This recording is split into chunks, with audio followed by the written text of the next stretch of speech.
বন্ধুরা, প্রতিদিনের মতো দুপুর ঠিক দুটোই আবারও আমি আপনাদের সামনে আরও একটি রেসিপি নিয়ে হাজির হয়েছি। আর আজকের রেসিপি দেশি হাঁসের মাংসের লাল লাল ঝোল।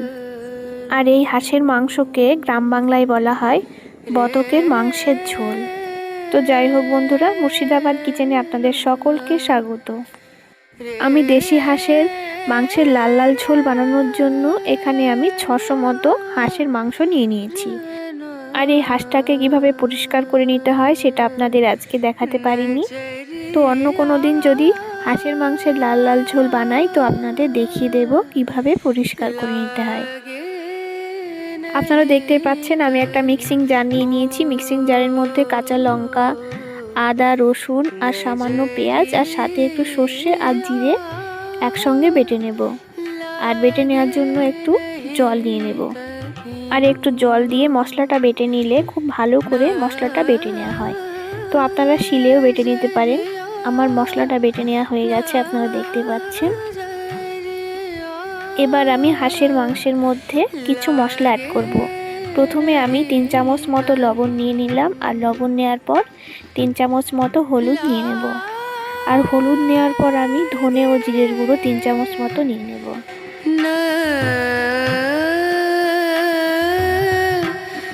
এবার ধনে ও জিরের গুঁড়ো নেওয়ার পর 2 চামচ মতো লাল লঙ্কার গুঁড়ো দিয়ে দিলাম। এবার আমি হাঁসের মাংসের মধ্যে একটু টমেটো অ্যাড করছি। আর আপনারা চাইলে টমেটোটা ব্যবহার নাও করতে পারেন, আর ব্যবহার করলে আপনারা বেটেও ব্যবহার করতে পারেন, কিন্তু আমি এখানে টমেটো কুচি দিয়ে দিলাম। এবার টমেটো কুচি দেওয়ার পর রসুন দিয়ে দিলাম। আর রসুন নিয়ে নেওয়ার পর আমি একটু সরিষার তেল দিয়ে মাংসটাকে খুব ভালো করে হাত দিয়ে মাখিয়ে নেব।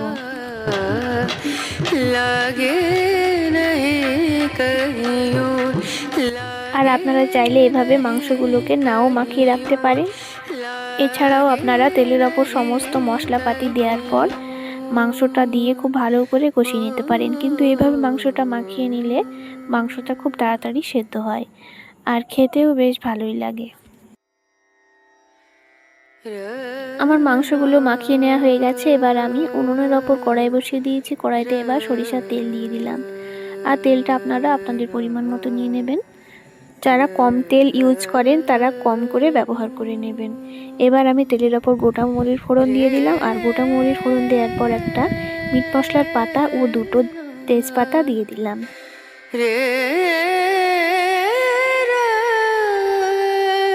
এবার আমি তেলের ওপর আগে থেকে কুচিয়ে রাখা পেঁয়াজ দিয়ে দিলাম। আর পেঁয়াজ দেওয়ার পর পেঁয়াজটাকে হালকা ভেজে নেব।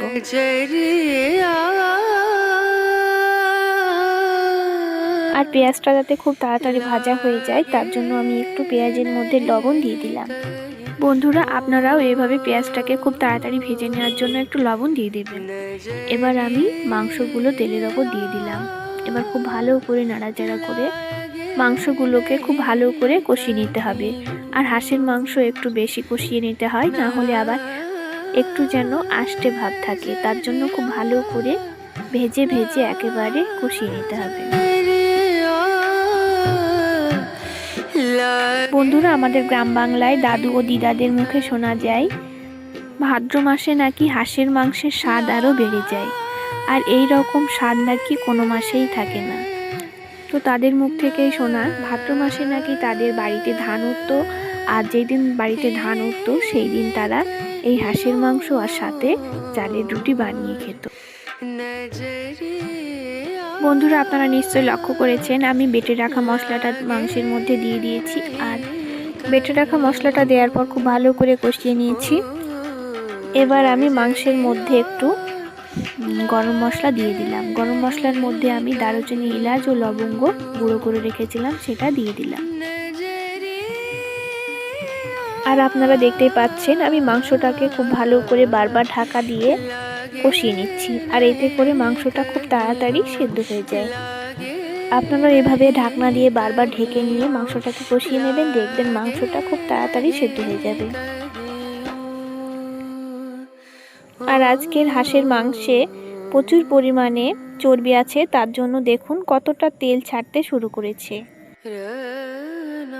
তাহলে বন্ধুরা আমি মাংসটাকে এইদিকে খুব ভালো করে কষতে থাকি, আর ততক্ষণ আপনারা কোথাও না গিয়ে ভিডিওটি স্কিপ না করে ভিডিওটি শেষ পর্যন্ত দেখতে থাকুন এবং আমার চ্যানেলটিকে সাবস্ক্রাইব করে আমার পাশে থাকুন, যাতে এই রকম সুন্দর সুন্দর হারিয়ে যাওয়া রেসিপি নিয়ে আপনাদের সামনে হাজির হতে পারি। আপনারা দেখতে পাচ্ছেন মাংসটাকে আমি খুব ভালো করে ভেজে ভেজে কষিয়ে নিয়েছি। এবার আমি মাংসের মধ্যে গরম জল দিয়ে দিলাম। আপনারাও এখানে গরম জল দিয়ে দেবেন, এখানে কোনো রকমভাবে ঠান্ডা জল ইউজ করবেন না। এবার মাংসটাকে খুব ভালো করে সেদ্ধ করে নেব, আর মাংসটা প্রায় সেদ্ধ হয়ে যাওয়ার মধ্যেই তাও আরও একটু আমি সেদ্ধ করে নেব।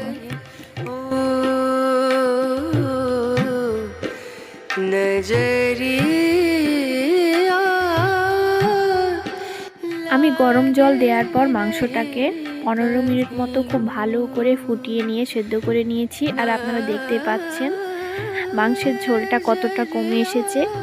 তো মাংসটা আমার প্রায় হয়ে গেছে। এবার আমি একটু ভাজা মশলার গুঁড়ো দিয়ে দেব।